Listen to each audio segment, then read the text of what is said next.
Do you own or rent your home? I'll bet you do, and I bet it can be hard work. You know what's easy?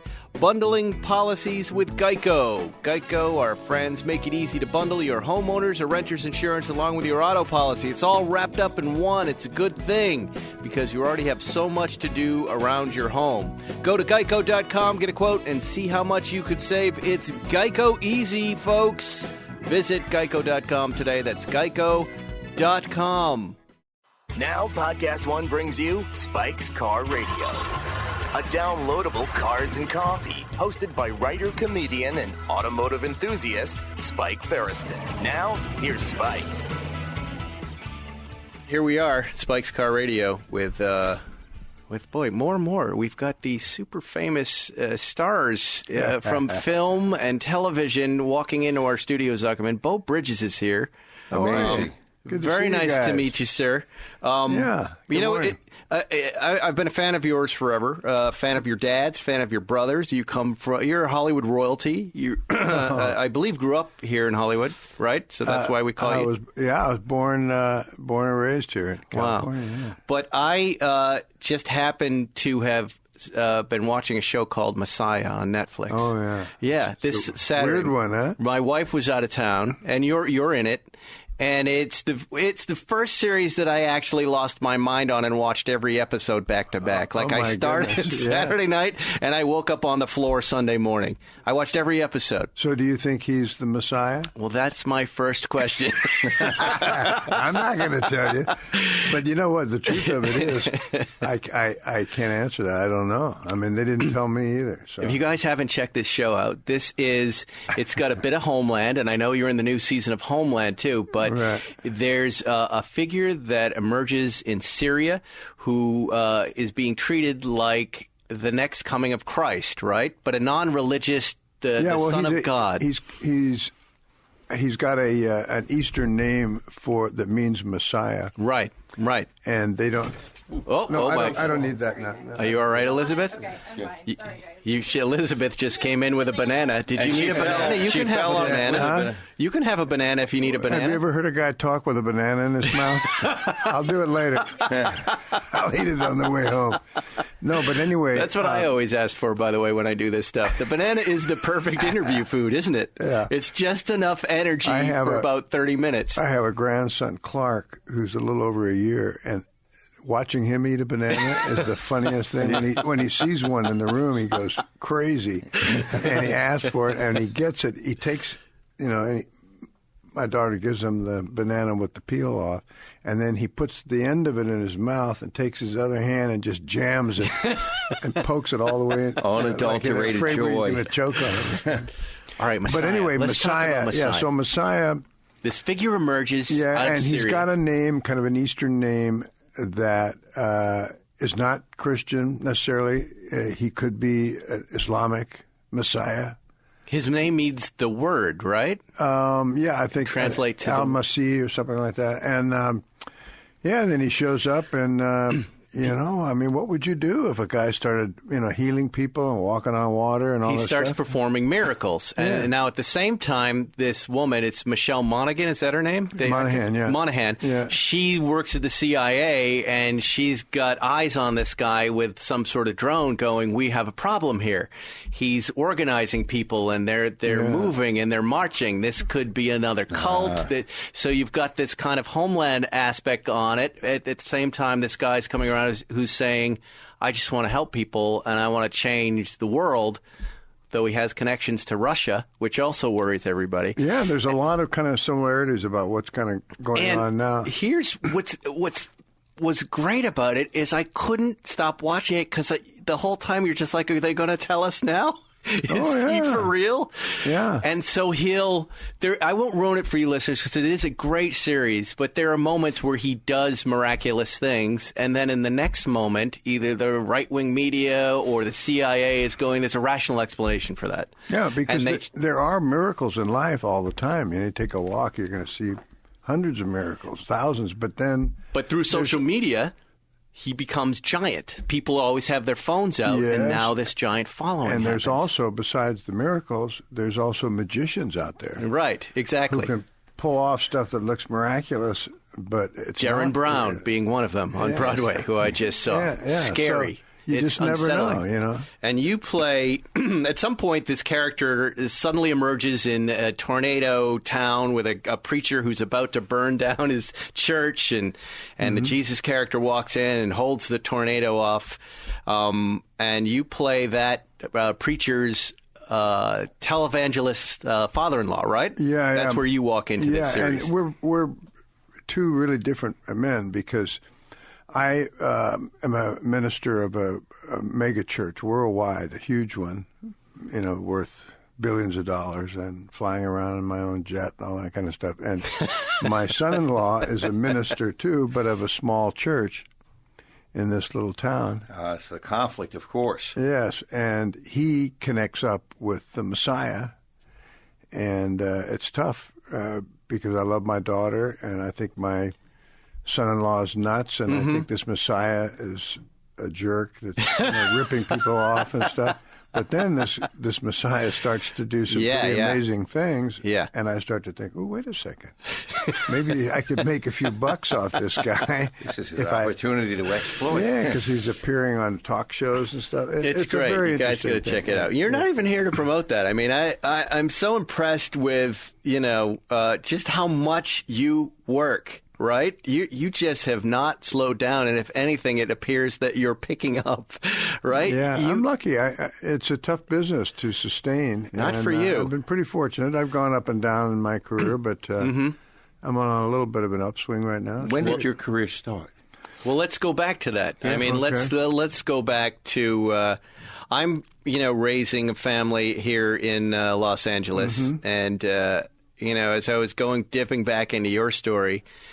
I guess I didn't know. I mean, I know obviously your dad is Lloyd Bridges. I was a huge fan of Lloyd Bridges. I'm a huge fan of is Jeff your younger brother? Yeah. So, 8 years. This is an incredible family of actors, right? But let's talk about Dad.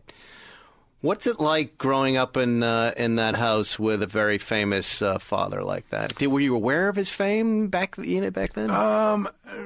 Not. I mean, I knew he worked as an actor. I didn't really understand all the repercussions of that. He was not, didn't have the, didn't have the fame that he had until he did his series Sea Hunt, which became very popular and kind of really brought him into the public. And that happened when I was, I think, 16, 17, going to Venice High School, and and then suddenly here's my dad, and everyone's recognizing him. And I made him, And what was that like? Was that exciting for you? When he'd take me to high school, I'd have him drop me off a block from school, so the kids wouldn't see me getting out of Daddy's car. So typical, huh? What year is this? Yeah, that's, I graduated in 59, so we're talking 57, 58, something you like didn't that. want the attention of Yeah, and then, but my father, we weren't living in the midst of Hollywood or where all that show business activity was. And so Where were you living? We near the corner of Sawtell and National. Sure. Yeah. Okay. In Mar Vista, I was going to Venice High. And so our friends came from all different walks of life. There were actors that came around, entertainers, and they were always fun. But who were his buddies that would come around the house? His best buddy was a guy named Granny Kaplan, who lived next door. He was. We used to call him a liquor mocker. He owned of course. He owned a liquor store in Beverly Hills here, and liquor mocker. That's so great. Yeah, and in fact, Granny, when he got his first grandchild, they called him Zadie, which is the Jewish grandfather, term of endearment for a grandfather. And so my dad, when he got his first grandchild, which is my son Casey, he didn't want to be called grandfather. He didn't. I guess it made him seem old or something. So he said, "Please, I want you to call me Zadie." So they called him Zadie, and then they shortened it to Zaid, which was his name for the rest of his life. From all his family, we all call him Zaid. Greenie Kaplan, what a name. Yeah, but there were also, there were show people around. I can't remember exactly who they were, but that wasn't really the didn't matter the draw that brought him in. No. So, but is it your dad that inspires you to become an actor? I mean, where's your moment? When do you go, you know what, I'd like to step out onto a stage and do something?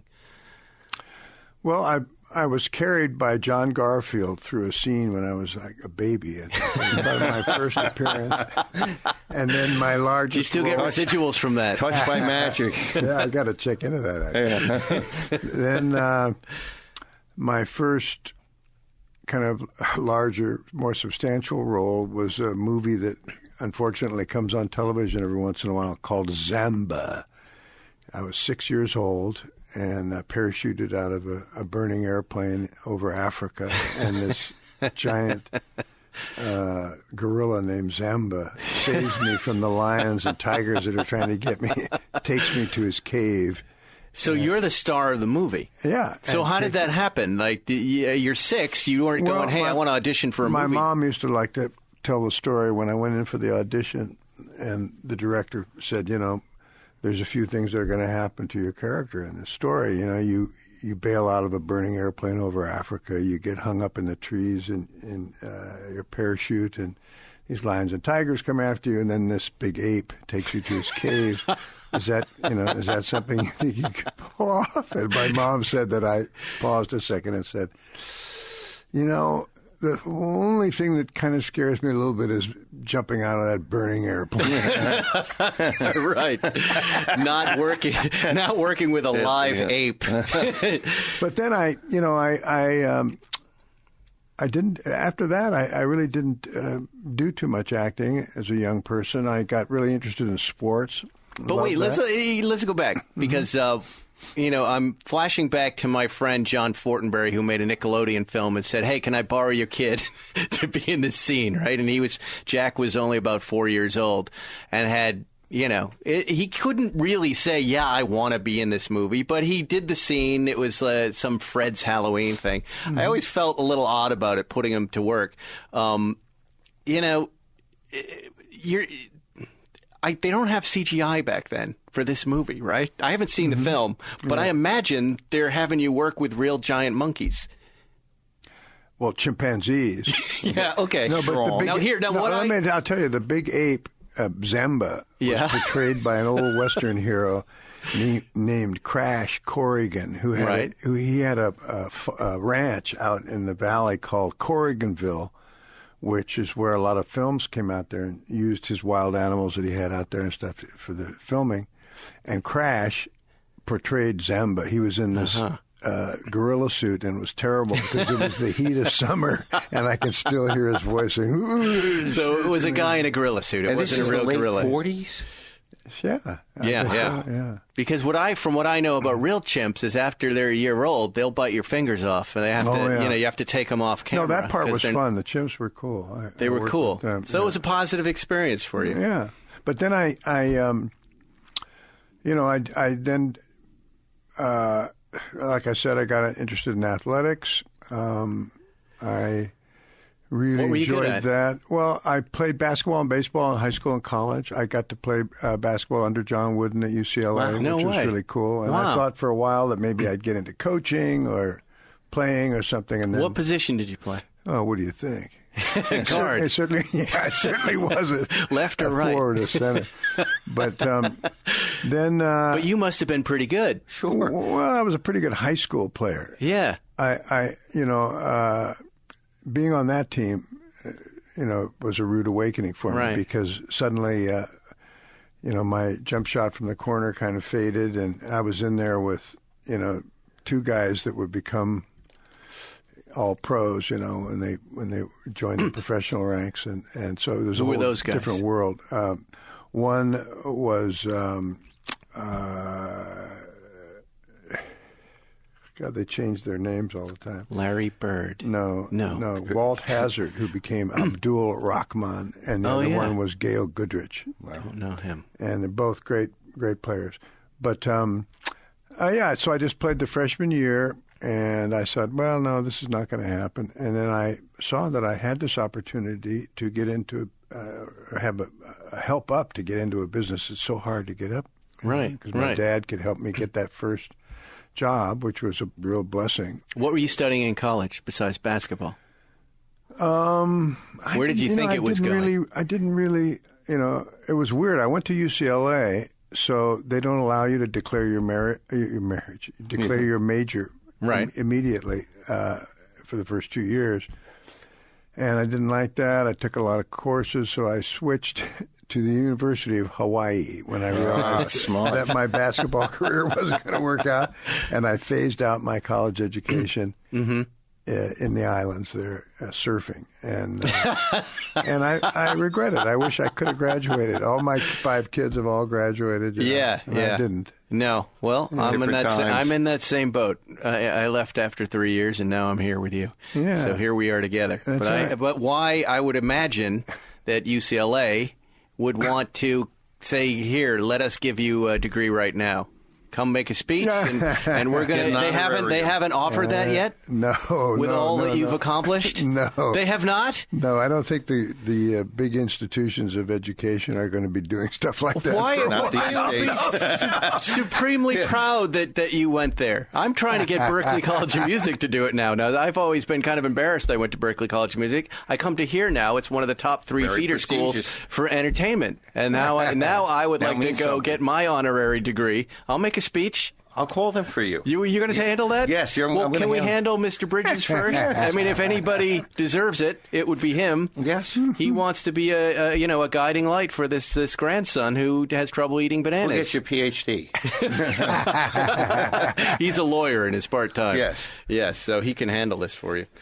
Anyway, Lloyd, your dad. What was he like as a dad? Because I always kind of imagined him growing up as kind of my dad, too. It's like, he would be a great dad. Yeah, I think what you saw on the screen with him was probably pretty close to the man he was. He was a great dad, real active in all our lives. Mm-hmm. He traveled a lot, as we do as actors, but when he was home, he was, coaching my teams like I did with all my kids. He was a great dad. And then suddenly shows this supremely funny side of himself in Airplane, where I really meet him for the first time again. Did you go to the Airplane premiere? I can't You're remember probably if I did. out of the house by that point. Yeah, I can't remember. Yeah, but that was a great one. When you watched the movie, did you go, wow, Dad, I can't believe how funny you are? My dad was a real straight arrow, and and was very concerned about Jeff and I, during the time we were growing up in the teenage years and stuff, and was always, asking us questions and stuff. Making sure and then that we saw that film, Jeff and I, and saw him hanging upside down after sniffing glue and saying, what does he say? It's a great time for sniffing glue or something like that. It's like I picked the wrong time to give up sniffing glue. Yeah, that's what it was. And we went to him and sat him down, and we said, Dad, I can't believe you did this film, you have a responsibility to your fans. I said, you've got a lot of young people that really follow your career and follow you as a person, and now you're sniffing glue in front of them like this. His face got off. Really? So he was upset by it? Weren't you just busting his balls? Oh, yeah, we had fun with him, yeah. That was 1980, is that when that was? Yeah, I think so. But that cracked me up, that movie. It was 1980, good. that's And it was right. fun for him because he always had a real active, funny bone and funny guy. We had him on Seinfeld. You probably don't know this about me, but I was a Seinfeld writer. He was Izzy Mandelbaum. Oh, we were worried about that show because he was doing like pratfalls. Remember that? Yeah. Going to his knees and stuff, and he was like in his late 80s, and he played or mid-80s, I guess. down in the retirement community. This strongman, old strongman trainer. Yeah. Wait, hold on. I think I pulled up a clip here. I know we're going to talk about your movie too, and I hope you don't mind talking about your dad. But here, let's listen to this clip of your dad in Seinfeld, because I'm probably the only guy who can play this on his podcast without getting sued. This is from Season 9, Episode 4, The Blood, Izzy Mandelbaum. Hello, Doughboy. Mr. Mandelbaum, you're the personal trainer? I'm here to whip you into shape, so grab your jock if you need one. It's go time. Now they go to the gym for the workout. Okay, Mr. Mandelbaum, what do you want me to do? Drop your purse, honey, and pick up that medicine ball. Is this a gym or some kind of fitness museum? Not funny. Over your head with it. Are you ready? For what? All aboard the pain train. Now he's punching him in the stomach really softly. How many sessions did my parents pay for? Not enough to make a man of you, daffodil. Daffodil. Great. Your dad. God bless him. Yeah. Provided us with all that entertainment. Hot Shots, another great one. The big game is just around the corner, which means lots of good times with friends and lots of food, which is why you need Butcher Box. Whether you're cooking for a crowd or just getting together with a family, eating is half the fun. Guess what? You sign up at Butcher Box right now, you're going to get free wings for life. That's right, free wings for life. But what is Butcher Box, Spike? Well, I can tell you. I got a Butcher Box over the weekend. And let me tell you my experience. Big box, says Butcher Box on it. You open it up, filled with a week's worth of meat and groceries. But here's what happened to me. Every single thing was the type of hamburger and steak tips and chicken and salmon. All of it was the stuff my wife buys. The right kind, like the wild-caught salmon and the grass-fed steak. Cook that stuff up. It was super delicious. Their idea is a no-brainer. The best meat shipped right to your door, which means one less trip to the grocers. Well, guess what? Just for listening to me in this ad, you're going to get free wings for life, plus $20 off your first box. That's 3 pounds of wings in every box for the life of your subscription, plus $20 off your first box. Just go to butcherbox.com/Spike and use promo code SPIKE at the checkout. This is butcherbox.com/Spike and use promo code SPIKE. You're listening to Spike's Car Radio. Excuse me. May I please have everyone's attention? We're gathered here today to honor the life of Bruno, my son, who, for those of you who don't know, was recently commissioned by the city council to design our new firehouse. But it's a rather bittersweet celebration in that we also honor the memory of his beloved wife, Lydia. And I've written a few words. Oh, for fuck's sake. It's a bit of a poem.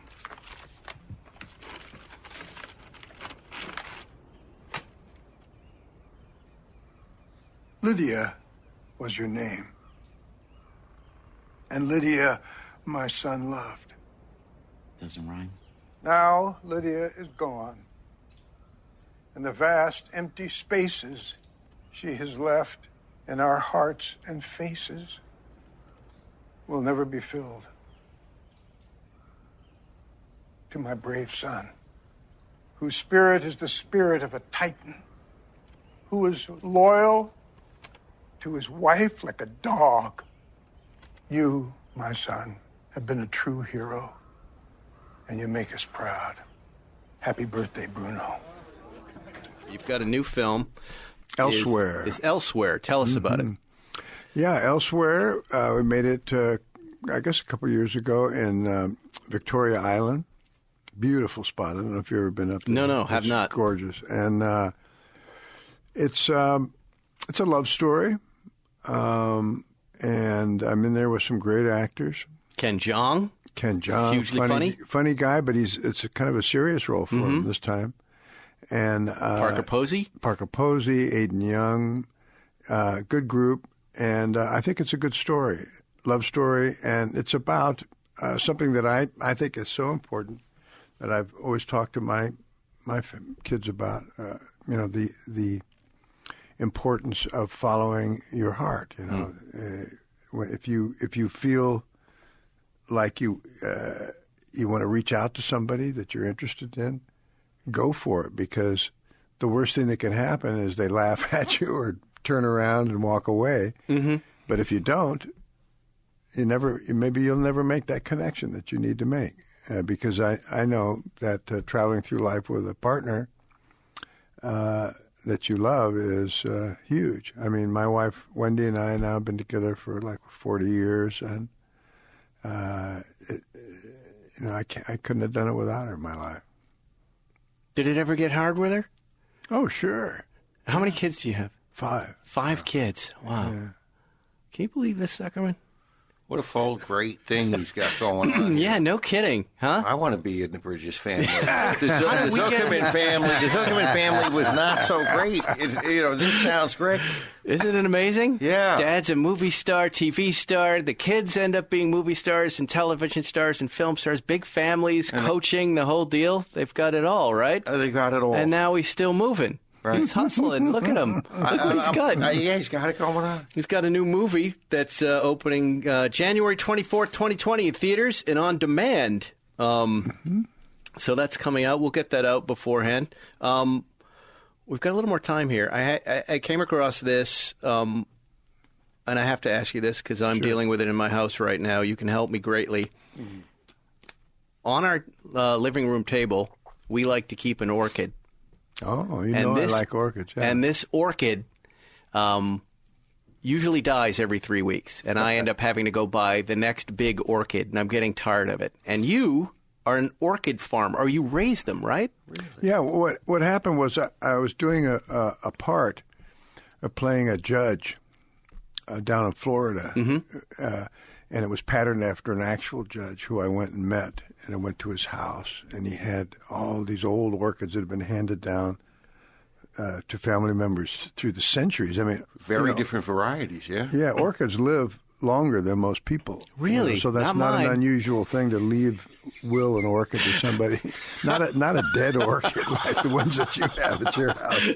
Preferably a live one. Live 10 days. Yeah. Then go into the dumpster. So I got into it at that time because I was doing research and found, and I've always been interested in growing things, always grown my own vegetables and stuff at my house, but I found orchids so interesting because I always thought they were real fragile. You know, and you had to be real careful with them. So they're not? No. In fact, they're a very tough plant. I mean, they have to have the right environment.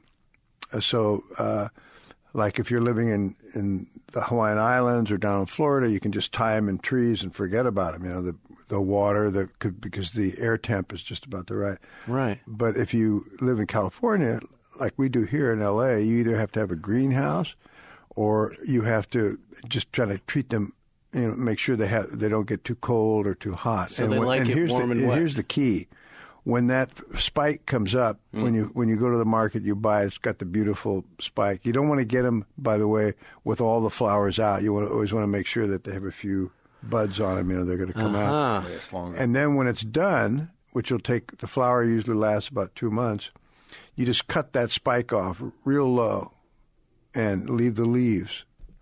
And it should be okay. And now, when you say that spike off, what part of the spike? plant? In other words, the thing that the flower's on, that big long thing. You take that off. Cut it right off, way at the bottom, and then then won't the thing go limp and just lay? No. It'll come back later. It should come back, and you continue watering it, taking care of it, put it on a windowsill. You know, as you get some sunlight. I was told 3 ice cubes a week. Amounts of water in this thing. That's okay. The important thing is to make sure that the water goes through. In other words, what I do is I just put it under the sink, you know, and let it just run out. Mm-hmm. And then leave it in the sink till all the water goes, and then you can put it in a vase. You don't want it to be sitting in standing water. That's not a good Spike's thing. Orchid Radio. That's what right. you're listening to. That's your next incarnation. Well, you're getting an insight into my insanity because that's what I was doing this weekend. I went from fixing a taco mini bike to replacing the lights around the house to working on the orchid. I don't stop. I have a problem, you know, with all that stuff. Are you a car guy in any way? What kind of car did Lloyd Bridges drive? My dad, God, one of his first cars when I was little, which apparently I think he may have had in college, but I know one of their first heavy kisses, my mom and dad, was in the rumble seat. Do you know what that is? In the back of a car. Mm-hmm.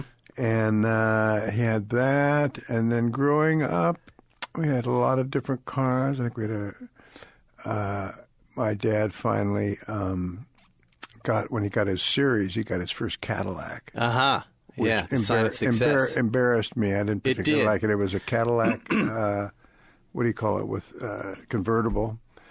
Kind of funny story with me, my first car.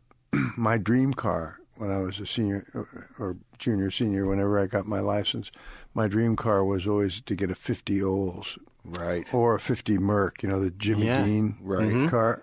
And saving up my money for it and stuff. And then when I had my learner's permit, you have to drive, with a regular licensed driver. I hated driving my mom's Buick. She had a 55 Buick Special, and I hated driving it with her sitting in the passenger seat. Not and very guys manly. Said, Mommy's car, they yell all this stuff. So my parents went on a trip for a weekend.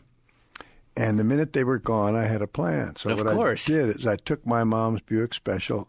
I drove it without a driver, legal driver in the seat, and went to a muffler shop and had 2 glass pack mufflers installed on my mother's Buick. You did? Yeah, thinking that she's not going to notice. She won't notice that. That is such a kid decision.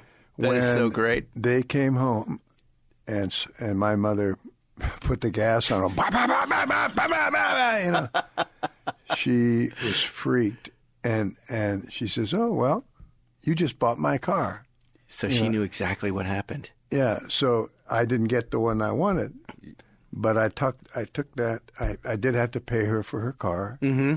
I drove it down to Tijuana. I got white tuck and roll upholstery in it. I got a ding-dong bell installed. I got a blue octopus hanging on the rearview mirror. I was styling, so I ended up liking. Do you understand anything he's talking about? Those. I don't. Those a blue octopus. You know those holes on the side of a Buick Special? Portholes. On the side of a what? On the side of a Buick. The Buick Special. Right. Yes. The portholes. Yes, I know that. I had those leaded in. Uh-huh. I took off the ornament, put a bullnose on it, and had this guy, Art Summers, do pinstriping on it. That makes the most sense. Which was wild. And Art Summers was an old guy when I saw him. He was kind of famous at the time. And I saw him, and I just got this beautiful blue paint job on my car, and he comes there, and his hand was like quivering and shaking. And I thought, oh, shit, he's going to screw my car up. Yeah. Man, the minute his brush touched my car, it just became like a rock and still, and he did this beautiful artistic thing around. Yeah, Tijuana was a place that was full of auto upholstery and auto shops that did it for a fraction of the price. Exactly. And they still, if you drive into Tijuana, you go across the border, there's guys waving you into the old tuck and roll shops that still exist, and they will instantly rip out your interior, and within a day or two they'll put you in a whole crazy custom interior and paint your car or do whatever. So what is the only thing I don't understand is the octopus. What is the blue octopus? What do you mean? That was a popular thing at that time. You either hung dice. So it's like dice. It's like fuzzy dice. Or an octopus, that kind of a thing. Now I drive a Tesla 3. Now you're a Tesla Model 3 guy. I love it. I mean, I haven't been to a gas station in like 10 years. I hope not. That doesn't take gas. I bought the original OG Prius that got me started. And I love it. I'll never go back to gas. You did some car movies in the 60s and 70s? Yeah, I did the Shirley Muldowney movie. Right. Heart Like a Wheel? Heart Like a Wheel, yeah. That was fun. You were the husband, right? Yeah, Connie Coletta. Yeah. He didn't like my performance too much. But well, because he came off as a jerk and a wife beater. Is that what it was, Beau? He didn't want the world to see what he was like. What about McQueen? Did you know Steve McQueen? Oh, I wish I had. Of all those guys, I mean, I loved him like so many people did. What about Garner? Did you ever run into Garner?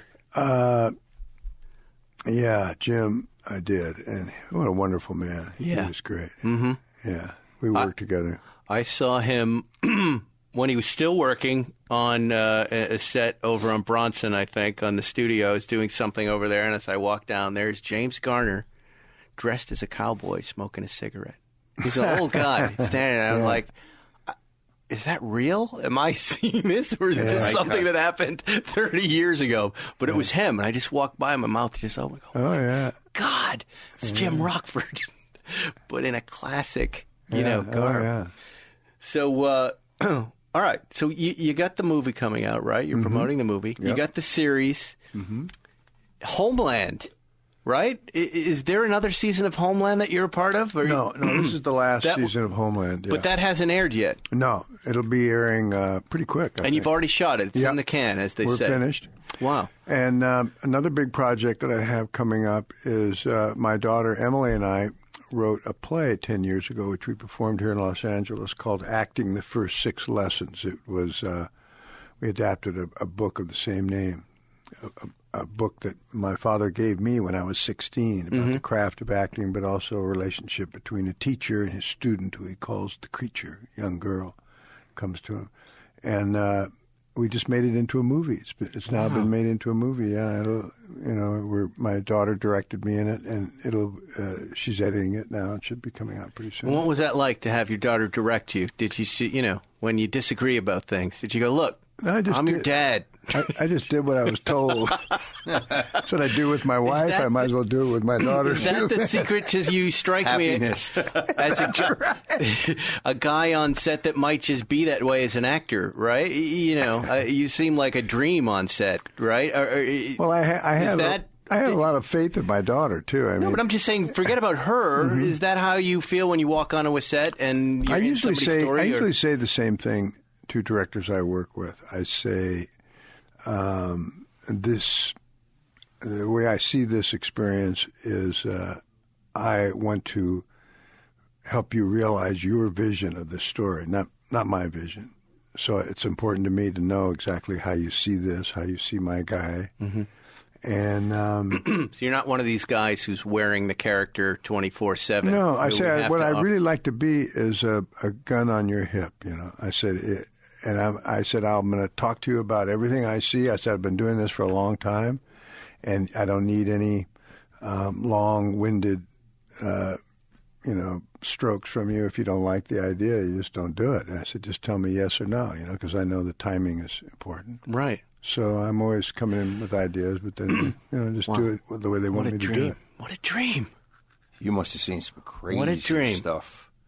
Oh, yeah, and also if the person's an asshole, and you're in there with a boss who's an asshole, then it's every woman for themselves, and you just still take want a to be step back and you see how. And my father used to say to me, if you want to get an idea across to your boss, to director, if you're making a movie, and you have an idea, he says, don't give the whole idea.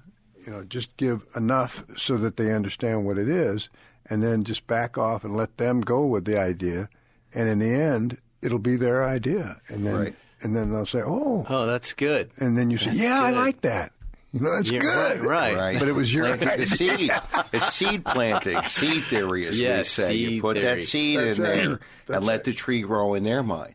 Okay, can I ask? What was the worst ever experience you had making a movie? He's probably not going to tell you that. I know he doesn't seem like that kind of guy, but I want to ask. Well, he can tell us in general terms. Yeah. There was a movie. It was like this. We were the worst. It's tough, right? Because some movies are nice experiences. No, I'll tell you why it's tough. Because first of all, I feel so blessed to be telling these stories. You know, and during the making of each movie that I've done, it's a very full, exciting experience because it hasn't been born yet. You're creating it. It's a good experience. Then, some of them work out, some of them don't. But I would find it hard to speak like that about any of the films I've done. I mean, some of them more successful than others, but they've all been enjoyable in one way or another. I'm blessed to be telling the stories. And still going. Right. So how does it work for you now? You've wrapped all this stuff up. What's next? Do you have an agent? Does he call you up? Do you still audition? Sometimes it's been a long time since I've auditioned, but I don't mind doing it. People if just it's go, something. we want him in the part. But you don't mind, right? You know what actors do now all the time? Because I have kids who are actors. They audition on film all the time. Right. They Skype it in. But I think that the audition process is probably the most difficult aspect of what we do as actors, I think.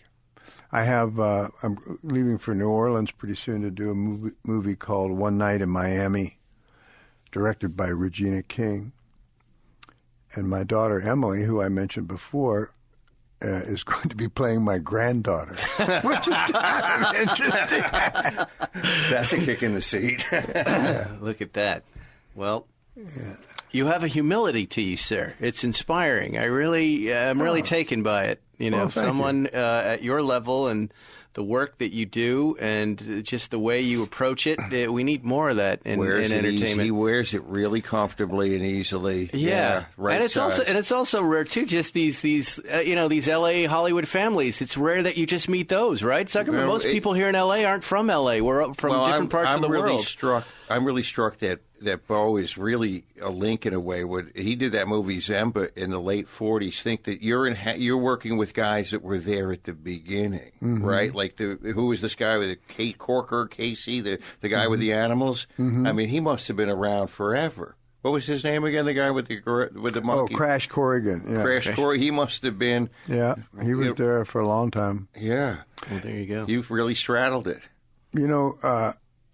One thing that I just wanted to mention for those who haven't heard about this real quick, my two major mentors were my dad and my basketball coach at UCLA, John Wooden. He won 10 national championships almost in a row. No one will ever come close to that. And John Wooden created a thing as an English teacher before he became a coach. He was a young English teacher called the Pyramid of Success. Right. And what it is the building blocks that you need in your character to find success. And for Coach, success had nothing to do with winning. It had to do with finding peace of mind.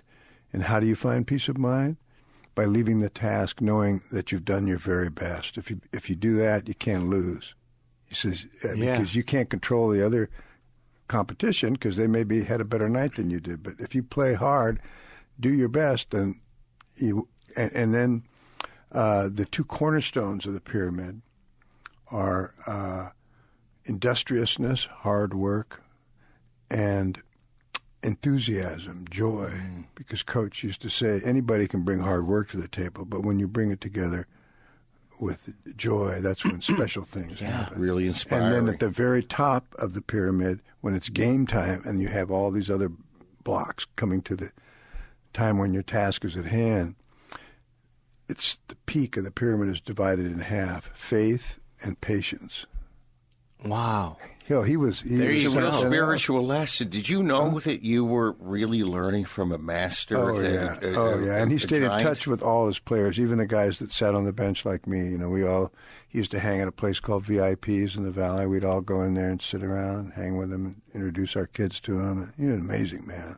And then your dad, did he have a pyramid of his own? No, but he knew Wooden. And my dad played for UCLA basketball in 1936. What position did he play? He was a guard. He was a guard too. He was taller. A tall guy. Yeah, he was taller than me, but he was. Yeah, but now the guards are like 6'8". Yeah. Wow, I can't believe he was taller than you because you're about 5'10", 5'11", somewhere in there. I'm shrinking. Yeah. You and Dick Van Dyke. Anyway, the new film is called Elsewhere. It premieres January 24th, 2020. You can see it in the theater and also on demand. When we say on demand, what does that mean? We're going to get it where? Oh, don't ask me those kind of questions. All right. That's a technical question. This is Beau Bridges. A real pleasure to meet you, sir. Good meeting you, Spike. You're an inspiring guy. That pyramid thing, Zuckerman, right? We're going to look it up. We're going to let's post it. We know all of those elements. Yes. I've just never seen it arranged in a shape. I think it'll make perfect sense. And that's a good one. Yeah. Because you got to have joy in what you do. That's what I always tell the guys working for me. If you're lucky enough to be good at something, you better be in love with it. And if you're not, put on a new pair of glasses. Fall in love with it because that's what's going to be the key to success. And I think that's the joy and the industriousness, that all of that together. Yeah. We've inspired many, many people today. Many souls were saved. All of you listening on these long-haul rides and workshop, doing what you're doing. Maybe you're on a plane. I hope you're inspired today by Beau Bridges. A little less inspired by Zuckerman. And you shouldn't be inspired by a cretin like me. I'm foul. I don't know what I am to you people, but I'm glad to have you here. We'll see you next week on Spike's Car Radio. Thanks for listening to Spike's Car Radio. Download new episodes every Wednesday on the Podcast One app, or subscribe now at Apple Podcasts or PodcastOne.com. What's up, Brian Deegan here. I'm excited to bring you our podcast, The Deegans, that will be every Wednesday on Podcast One and Apple Podcasts. We'll be covering many subjects such as racing, family, how we stay together, how we thrive as a family. So I think it's exciting. We're going to cover all those subjects and many more. Be sure you guys check out our new podcast, The Deegans, airing every Wednesday on Podcast One and on Apple Podcasts. Don't forget to subscribe, rate, and review.